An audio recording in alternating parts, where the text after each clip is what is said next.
Hi, I'm Bonnie Williamson from Chestnut Hypnotherapy.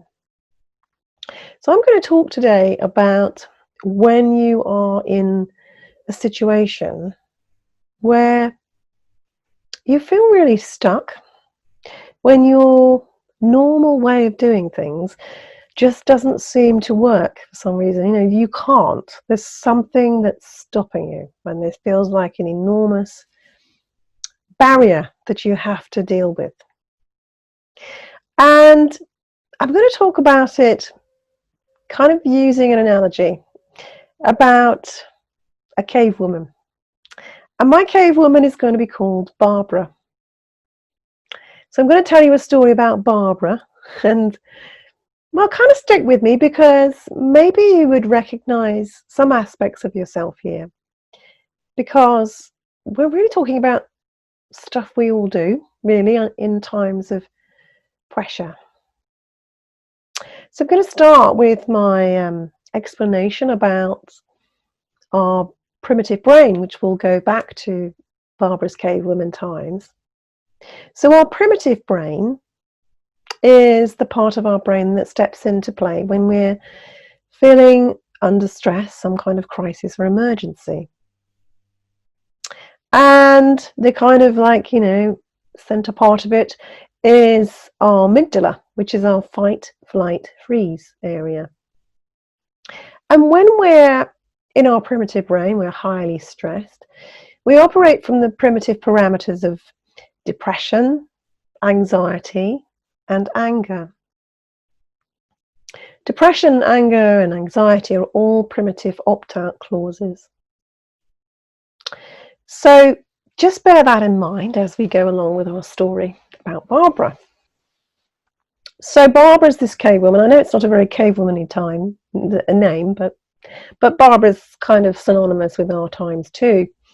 So for the sake of our story, she's going to be 59. Older than me.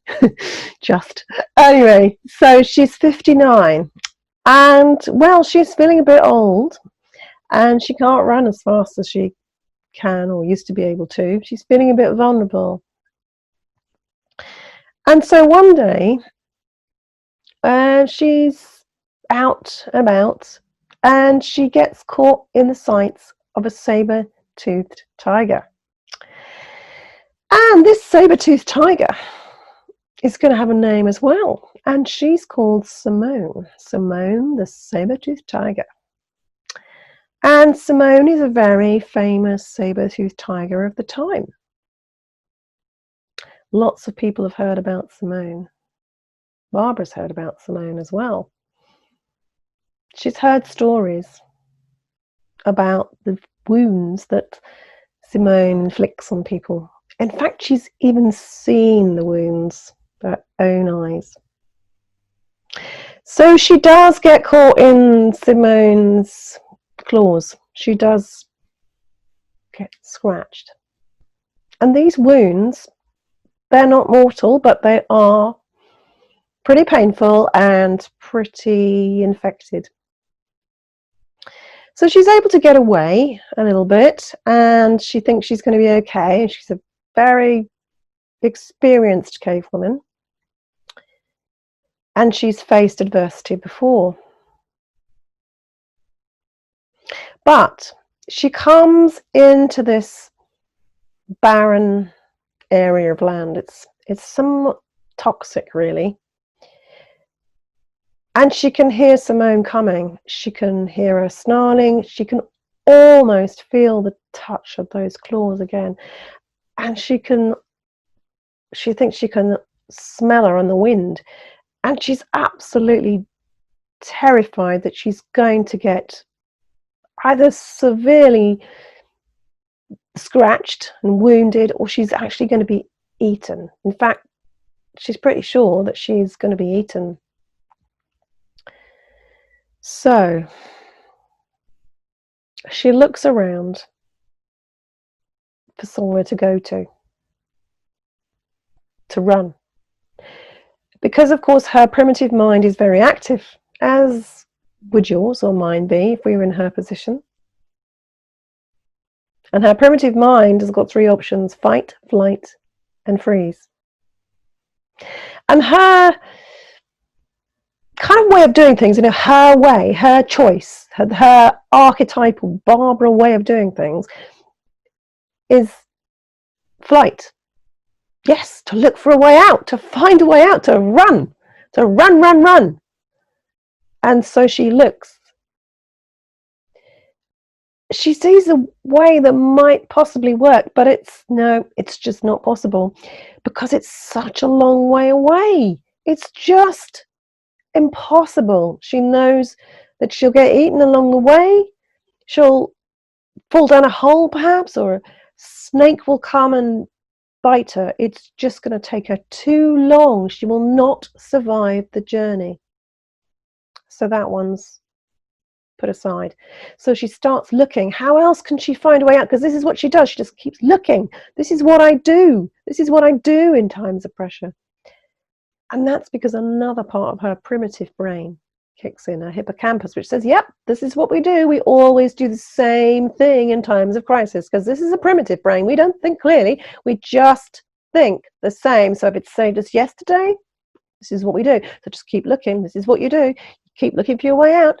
So she kept looking. She kept looking here. She kept there. Look, look, look, look, look. Couldn't see anything. It just wasn't there.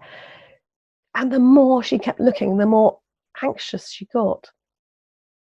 But of course, she didn't quite recognize what was going on because it's happening at an unconscious level in her primitive brain. She wasn't really aware that what she was doing was actually increasing her anxiety, because that's what she always did, and it always worked before. And why wasn't it working now?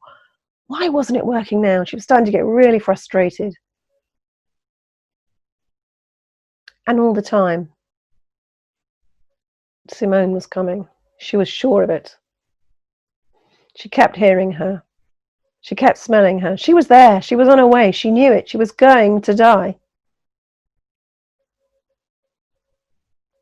So then she instinctively turned to her next way of coping under pressure. She froze. She absolutely froze. Because, of course, when you are being chased by a wild animal, if you're really desperate, freeze. Because they can't see you. Not as well, anyway, because their eyes are designed to see things that move. So if you're not moving, they will not see you.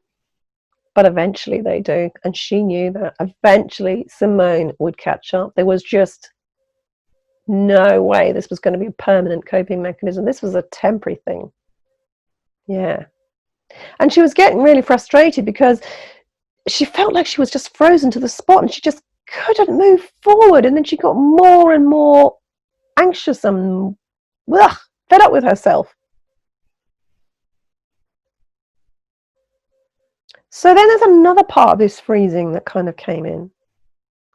Because, well, the primitive brain always operates from the primitive parameters of depression, anxiety, and anger. And wow, she knew about the anxiety. She was definitely doing that.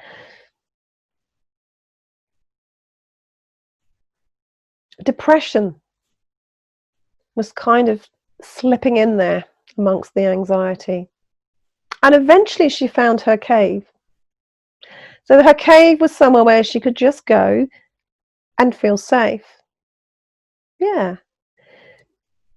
And when she was in that cave, she definitely felt better. She knew that Simone was out there.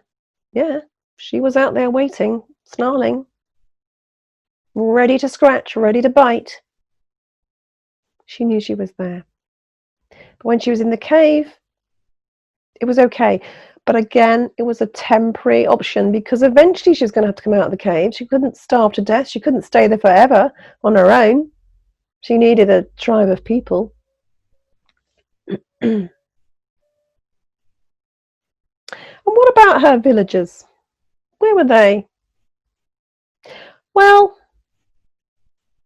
they kind of like knew that she wasn't there, but they weren't quite sure what was going on. Sometimes they thought they heard her.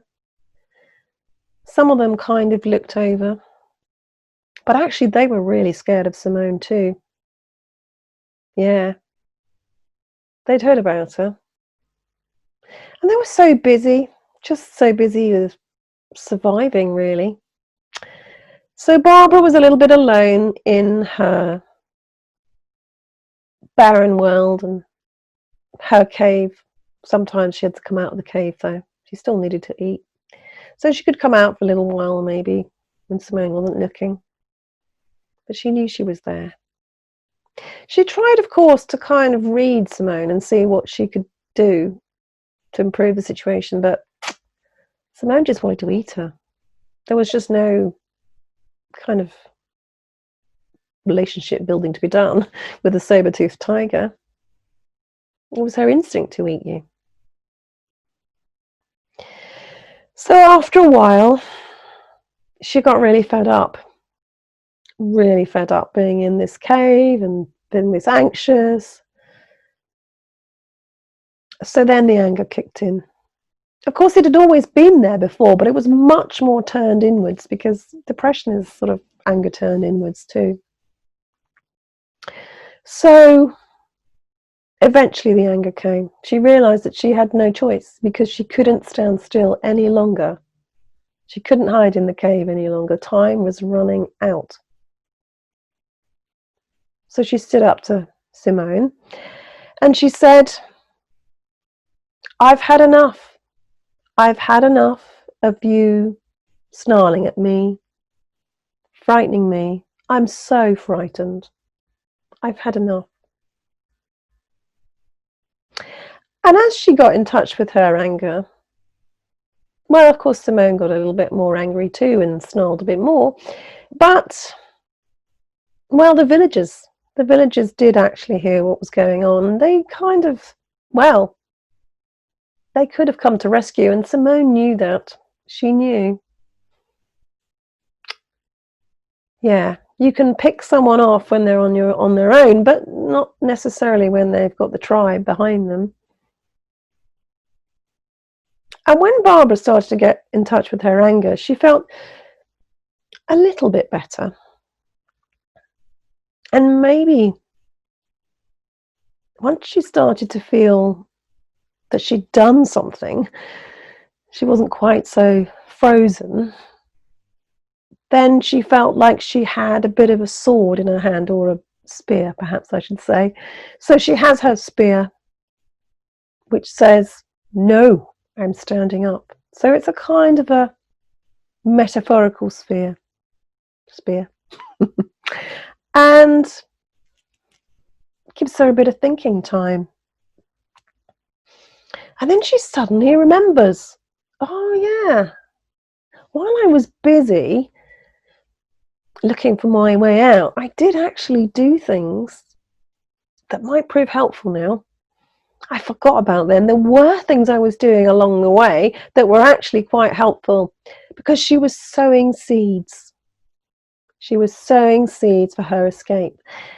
And while that time was passing by, the seeds were secretly growing. They were growing and growing, and then she realized that there was a little cover of plants that had grown up, and they were going to give her a little bit of cover to escape.